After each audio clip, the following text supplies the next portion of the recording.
अयोध्या के राम मंदिर में कथित तौर पर करोड़ों रुपए की चोरी को लेकर एसआईटी की जांच तीसरे दिन भी जारी है। एसआईटी की टीम 3 दिन से अयोध्या में डेरा डाले हुए है।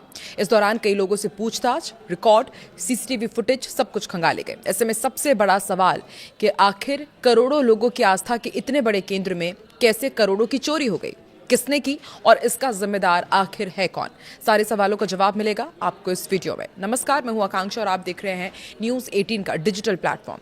अयोध्या में जिस भव्य राम मंदिर के निर्माण के लिए राम भक्तों को 500 साल का लंबा इंतजार करना पड़ा, जिस प्रभु श्री राम के मंदिर के लिए सैकड़ों राम भक्तों ने बलिदान दिया, जिस राम मंदिर को बनवाने के लिए करोड़ों श्रद्धालुओं ने अपनी पूरी जमा पूंजी समर्पित कर दी और जिस राम मंदिर की प्राण प्रतिष्ठा के बाद भारत ही नहीं पूरी दुनिया के राम भक्तों ने बढ़ चढ़कर दान दिया, राम भक्तों के इसी दान पर डाका डाले जाने के आरोप लग रहे हैं। राम मंदिर से करोड़ों का चढ़ावा गायब होने का दावा किया जा रहा है और इसे सनातनियों की आस्था से बड़ा खिलवाड़ बताया जा रहा है। अयोध्या के राम मंदिर की दान पेटी से कथित चोरी को लेकर एसआईटी की जांच जारी है। आज तीसरे दिन एसआईटी की टीम राम मंदिर पहुंची। बीते 2 दिनों में 70 से ज्यादा लोगों से पूछताछ की जा चुकी है। सैकड़ों सीसीटीवी फुटेज खंगाले जा चुके हैं। बैंक रिकॉर्ड्स भी खंगाले जा रहे हैं। इसी बीच बीजेपी के पूर्व सांसद हैं बृजभूषण शरण सिंह, उन्होंने बेहद बड़ा बयान दिया है। उन्होंने कहा है कि अब ये मामला केवल ट्रस्ट तक ही सीमित नहीं है, बल्कि ये केंद्र और राज्य सरकार तक की बात है। इसके अलावा उन्होंने कहा है कि बिना आग के धुआं नहीं उठता। बृजभूषण शरण सिंह ने नृपेंद्र मिश्रा को बेगुनाह भी बताया है। सवाल ये कि सनातनियों की आस्था से जुड़ा है तो यूपी की योगी सरकार भी अब एक्शन में आ चुकी है।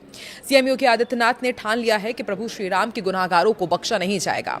राम मंदिर से क्या क्या चुराया, कैसे चुराया, सीसीटीवी के सामने की पूरी कहानी सामने आएगी और जिसके लिए योगी सरकार ने बाकायदा एसआईटी का गठन किया। ये एसआईटी जांच कर रही है। अब तक 70 से ज्यादा लोगों से पूछताछ हो रही है। एक संदिग्ध से बंद कमरे में पूछताछ हुई। अन्य संदिग्धों के पास से लाखों रुपए कैश मिलने का दावा किया गया है। लेकिन जांच में जिन 6 संदिग्धों पर शिकंजा कसा जा रहा है, उनमें कुछ नाम ऐसे भी हैं जिनका खुलासा होने के बाद करोड़ों का चढ़ावा गायब होने पर बवाल मचाने वालों के सुर बदलने लगे हैं। सबसे पहले बात राम मंदिर के करोड़ों का चढ़ावा गायब होने के मामले से जुड़े 6 संदिग्ध किरदारों की, जो एसआईटी के रडार पर है। पहला किरदार टिन्नू यादव, आपने इनका नाम काफी सुना होगा। ये श्री राम जन्मभूमि तीर्थ क्षेत्र के महासचिव चंपत राय के सहयोगी हैं और यही राम मंदिर में आने वाले चढ़ावे को बैंक में जमा करने का काम करते थे। एक वक्त था जब टिन्नू यादव ऑटो चलाते थे और अब इनके पास 50 करोड़ रुपए से ज्यादा की प्रॉपर्टी है और इसी वजह से ये एसआईटी के रडार में आए हैं। दूसरा किरदार है मनीष यादव का। ये टिन्नू यादव के भतीजे हैं। राम मंदिर में चढ़ावा गिनने वालों में ये शामिल है। आरोप है कि टिन्नू यादव ने ही अपने भतीजे मनीष यादव की यहां पर नौकरी लगवाई थी। मनीष यादव की निशानदेही पर 36 लाख रुपए कैश मिलने का दावा किया जा रहा है। तीसरा किरदार है केडी तिवारी का। राम मंदिर में दान में मिली सोने चांदी की मूर्तियां और गहनों की देखरेख की जिम्मेदारी इनके पास थी। हाल ही में इन्होंने 1.5 करोड़ रुपए की लगभग जमीन खरीदी है। 5 करोड़ की संपत्ति जुटाने का इनके ऊपर आरोप लगा है। चौथा किरदार है राजेश पाठक। चढ़ावे में आए नोटों की गिनती करने वाले कर्मचारियों में ये शामिल है और पिछले 5 से 6 सालों में इनकी लाइफस्टाइल में अचानक बदलाव देखा गया और इसलिए ये भी शक के दायरे में है। पांचवा किरदार है लव कुश का। चढ़ावे में आए नोटों की गिनती करने वालों में यह शामिल है और घर से 10 लाख रुपए कैश बरामद हुए और उसके बाद अब ये भी एसआईटी की रडार में है। छठा किरदार है अनुकल्प मिश्रा का। लव कुश के जीजा हैं, नोटों की गिनती ये भी करते थे। हाल ही में करीब 65 लाख रुपए का घर खरीदने और गांव में एक फार्म हाउस बनवाने की वजह से ये एसआईटी की रडार में है। तो एक तरफ प्रभु श्री राम के गुनाहगारों का सच सामने लाने के लिए सीएम योगी एक्शन के मोड में है, उसका भी असर दिखने मिला है। आरोपियों पर शिकंजा कसा जा रहा है, लेकिन एसआईटी जांच पर राम मंदिर से करोड़ों का चढ़ावा गायब होने को लेकर सबसे पहले मोर्चा खोलने वाले अखिलेश यादव के सुर बदलते हुए दिख रहे हैं। जिस अखिलेश यादव ने इसे सनातनियों की आस्था से खिलवाड़ बताया था, सुप्रीम कोर्ट से दखल देने की मांग की थी, अब वो इस मामले की एसआईटी जांच को सनातन का अपमान बताने लगे।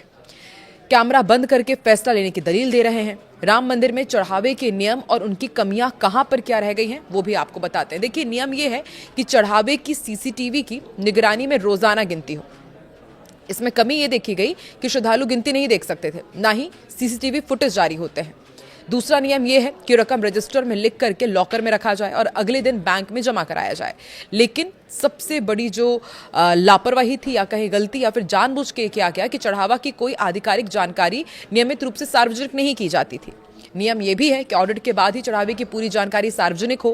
पिछली बार दिसंबर 2025 में जानकारी दर्ज की गई थी और कमी इसमें यह है कि दिसंबर 2025 से लेकर के जून 2026 तक कितना चढ़ावा आया ये किसी की जानकारी में ही नहीं है।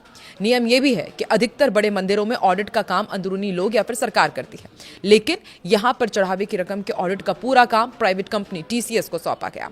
बता दें कि फिलहाल अयोध्या राम मंदिर के दान पात्रों से धनराशि चोरी होने की अफवाहों पर उत्तर प्रदेश सरकार ने अब तक का सबसे बड़ा एक्शन लिया।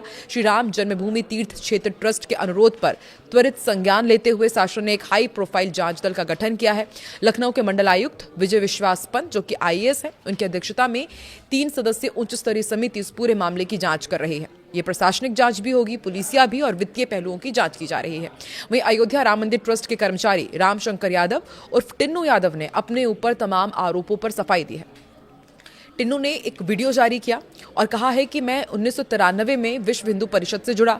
जो जमीन की कीमत 50 करोड़ रुपए बताई जा रही है वो उन्होंने साल 2008 में खरीदी थी और उस पर निर्माण जो उन्होंने करवाया वो साल 2015 और 16 में हुआ। यानी कोर्ट का फैसला राम मंदिर केस आने से पहले ही उनका मकान बन चुका था। उन्होंने ये भी दलील दी कि वो ऑटो चलाकर कमाई करते हैं। मंदिर ट्रस्ट में सेवा करने के लिए हमको लगाया गया था, हम बस मंदिर परिसर में रहते थे और सेवा करते थे। जैसे कहाँ पंखा टंगवाना है, कहाँ साफ सफाई करानी है और कहाँ पानी दिखवाना है। जो लोग ये कह रहे हैं कि नोट गिनने वालों की तलाशी कैसे होती है, वहाँ कितने लोग हैं, उस बारे में मैं नहीं बता पाऊंगा क्योंकि उस विषय से मेरा कोई लेना देना नहीं है। अब देखना होगा कि किस तरीके से टिन्नू यादव अपने आप को एकदम निर्दोष करार दे रहे हैं।